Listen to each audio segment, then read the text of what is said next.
ವಿದ್ಯಾ tea glass ತಗೊಂಡು ಅವ್ರ room ಒಳಗಡೆ ಹೋಗಿ, ರೀ ಎದ್ದೋಳ್ರಿ, ಟೀ ಕುಡೀರಿ.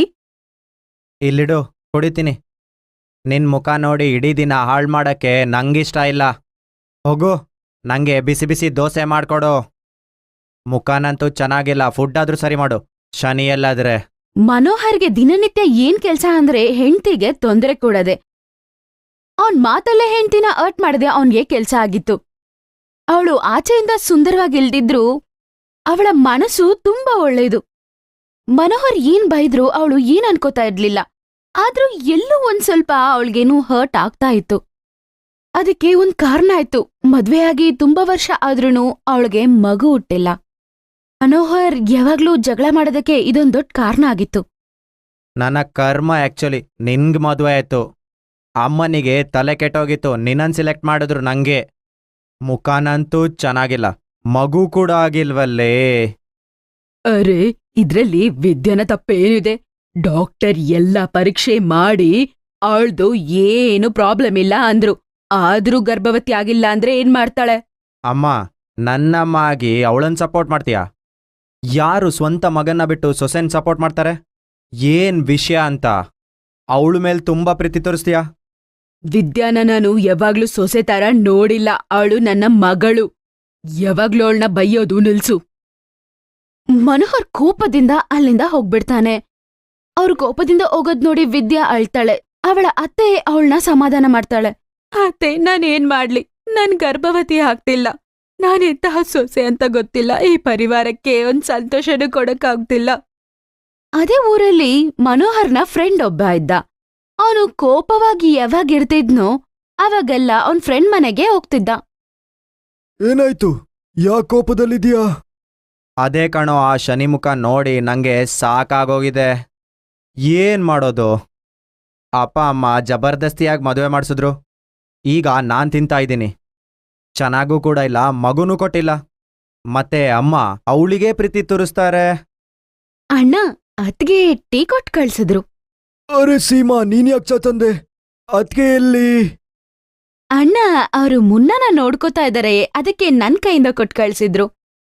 ಸೀಮಾಳ ಸುಂದರವನ್ನು ನೋಡಿ ಅವನು ಮಂತ್ರಮುಗ್ಧನಾಗ್ತಾನೆ. ಮತ್ತೆ ಸೀಮಾನ ನೋಡ್ತಾನೆ ಇರ್ತಾನೆ.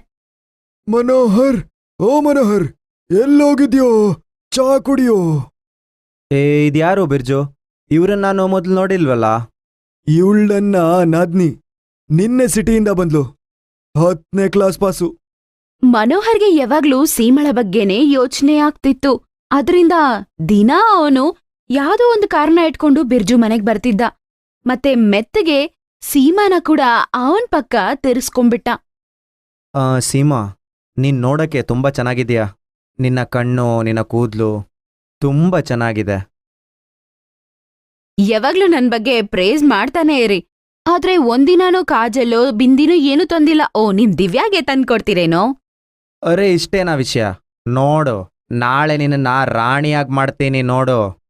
ಮಾರನೇ ದಿನ ಅವನು ಮನೇಲಿ ಕೂಡಕ್ಕಿರೋ ದುಡ್ಡೆಲ್ಲ ಎತ್ಕೊಂಡು ಅವಳಿಗೋಸ್ಕರ ಎಲ್ಲ ತಗೊಂಡ್ ಹೋಗ್ತಾನೆ. ವಾವ್, ಈ ಹಾರ ಎಷ್ಟು ಚೆನ್ನಾಗಿದೆ!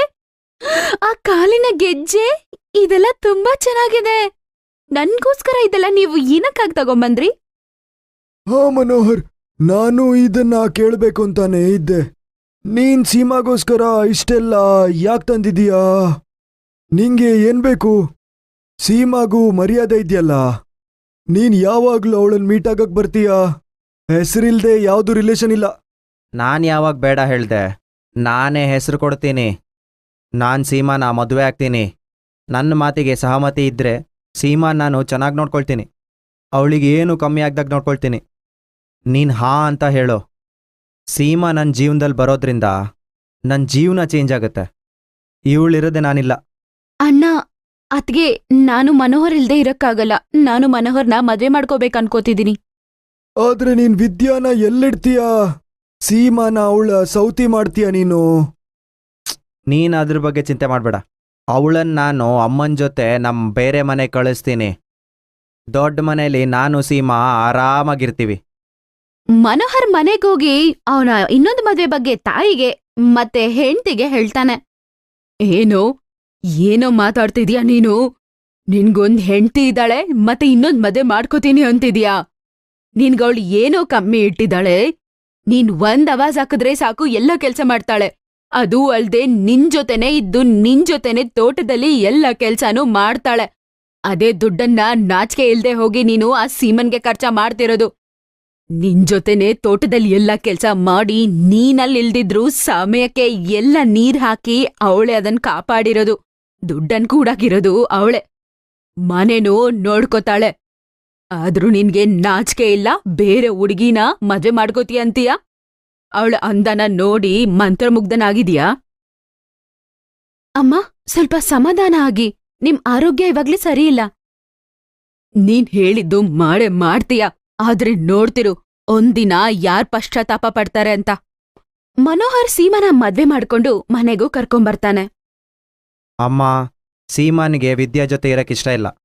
ಅದಕ್ಕೆ ನೀವು ಎದುರುಗಡೆ ಇರೋ ಚಿಕ್ಕ ರೂಮಲ್ಲಿ ಇದ್ಬಿಡಿ. ಹಾಂ, ಮತ್ತೆ ದುಡ್ಡೆಲ್ಲ ನಾನು ಕೊಡಲ್ಲ. ಆ ಜಮೀನು ನೀನೇ ಇಟ್ಕೋ, ಆಯ್ತಾ? ವಿದ್ಯಾ, ಅಲ್ಲಿ ಕೃಷಿ ಮಾಡಿ ಜೀವನ ನೋಡ್ಕೊಳ್ಳಿ ನೀವು ನಿಮ್ದು, ಗೊತ್ತಾಯ್ತಾ? ನಮಿಗೂ ಯಾವುದೇ ಸಮಸ್ಯೆ ಆಗ್ಬಾರ್ದು, ಗೊತ್ತಾಯ್ತಾ? ನೋಡ್ರಿ, ಈ ಕಚಡ ಎಲ್ಲ ಎಷ್ಟ್ ಬೇಗ ಕ್ಲೀನ್ ಮಾಡ್ತಿರೋ ಅಷ್ಟು ಒಳ್ಳೇದು.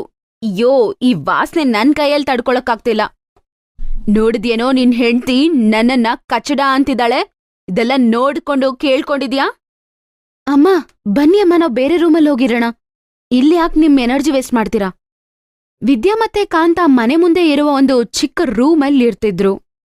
ಸೀಮಳಿಗೆ ತುಂಬಾ ಖರ್ಚು ಮಾಡೋದು ಅಭ್ಯಾಸ, ಸಿಟಿ ಸುತ್ತಾಡೋದೊಳಗೆ ಅಭ್ಯಾಸ. ದಿನ ಗಂಡನ್ನ ಕರ್ಕೊಂಡು ಸಿಟಿ ಸುತ್ತಾಡಕ್ ಹೋಗ್ತಿದ್ಲು. ನೀವ್ ನನ್ಗೆ ಮೂವಿ ತೋರಿಸ್ತೀನಿ ಅಂತ ಹೇಳಿದ್ರಿ ಅಲ್ವಾ ರೀ? ನಾನೇನಾದ್ರೂ ಮಾಡೋ ಪಿಕ್ಚರ್ ನೋಡ್ಲೇಬೇಕು. ನನ್ ಫ್ರೆಂಡ್ ಬೇಡೆ ಯಾವಾಗ್ಲೂ ನೋಡ್ಬಿಟ್ಟಿದ್ದಾಳೆ ಅದನ್ನ. ಇಲ್ಲಿ ನೋಡು ಏನಿದೆ ಅಂತ. ಅರೆ, ಈ ಸಿಟಿಯಲ್ಲೇ ಇದೆ ದೊಡ್ಡ ಥಿಯೇಟರ್ ರೀ, ಅಲ್ ತಗೊಂಡ್ರಾ? ಇದು ತುಂಬಾ ಕಾಸ್ಟ್ಲಿ ಇರುತ್ತಲ್ವಾ? ಅರೆ, ನಿನ್ನೆದುರಿಗೆ ಈ ಪಿಕ್ಚರ್ನ ಟಿಕೆಟ್ ಏನು ಅಷ್ಟೇನ್ ದೊಡ್ಡದಲ್ಲ. ನೀನ್ ನಂಗೆ ಹೇಳ್ದೆ, ನಾನ್ ತಂದೆ. ಹಿಂಗೆ ಮನೋಹರ್ ಅವಳನ್ನ ದಿನ ಸುತ್ತಾಡಕ್ ಕರ್ಕೊಂಡೋಗ್ತಿದ್ದ. ಸ್ವಲ್ಪ ದಿನ ಆದ್ಮೇಲೆ ಸೀಮಗೆ ಒಂದು ಸುಂದರವಾದ ಮಗು ಬೇರೆ ಹುಟ್ಟುತ್ತೆ. ಆದ್ರೆ ಈಗ ಮನೋಹರ್ ಹತ್ರ ದುಡ್ಡಿಲ್ಲ. ಅವನು ತುಂಬಾ ಖರ್ಚು ಬೇರೆ ಮಾಡ್ತಿರ್ತಾನೆ.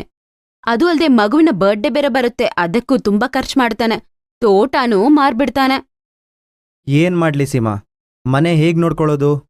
ನನ್ನತ್ರ ದುಡ್ಡು ಕೂಡ ಇಲ್ವಲ್ಲ.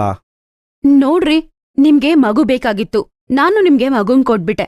ಇದೇ ರೀತಿ ನೀವೇನಾದ್ರೂ ನನ್ಗೆ ಹೊಟ್ಟೆಗೆ ಊಟ ಅಲ್ದೆ ಮಾಡಿದ್ರೆ ಮತ್ತೆ ನಾನು ಇಲ್ಲಿ ಇರಲ್ಲ, ನೋಡ್ಕೊಳ್ಳಿ. ಏನ್ ಮಾಡ್ಲಿ, ಎಲ್ಲಿಂದ ತರ್ಲಿ? ಎಲ್ಲ ಖಾಲಿಯಾಗಿದೆ.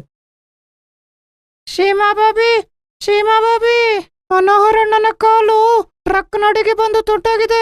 ಅವನನ್ನ ಹಾಸ್ಪಿಟ್ಲಿಗೆ ಕರ್ಕೊಂಡೋಗಿದ್ದಾರೆ. ಮನೋಹರ್ ಕಾಲ್ಗೆ ಈಟಾಗಿದ್ರಿಂದ ಅವನೇನು ಕೆಲ್ಸ ಮಾಡ್ತಿರ್ಲಿಲ್ಲ. ಪೂರ್ತಿ ದಿನ ಅವನು ಬೆಡ್ ಮೇಲೇನೆ ಬಿದ್ದಿರ್ತಿದ್ದ. ದಿನೇ ದಿನೇ ಮನೋಹರಿನ ಆರೋಗ್ಯ ಬೇರೆ ಹಾಳಾಗ್ತಿತ್ತು. ಸೀಮಾ ಬೆಜ್ಜು ಹತ್ರ ಹೋಗಿ ದುಡ್ಡು ಬೇಕು ಅಂತ ಕೇಳ್ತಾಳೆ. ಅಣ್ಣ, ನನ್ಗೆ ಸ್ವಲ್ಪ ದುಡ್ಡು ಬೇಕಿದೆ. ನಿಮ್ಗೆ ಗೊತ್ತಿದೆ ಅಲ್ವಾ, ಮನೋಹರ್ಗೆ ಬೇರೆ ಮೈ ಹುಷಾರಿಲ್ಲ. ಸಂಸಾರ ನಡೆಯೋದೇ ತುಂಬಾ ಕಷ್ಟ ಆಗ್ಬಿಟ್ಟಿದೆ. ನೀವೇ ಏನಾದ್ರೂ ಸ್ವಲ್ಪ ಸಹಾಯ ಮಾಡ್ಬೇಕು.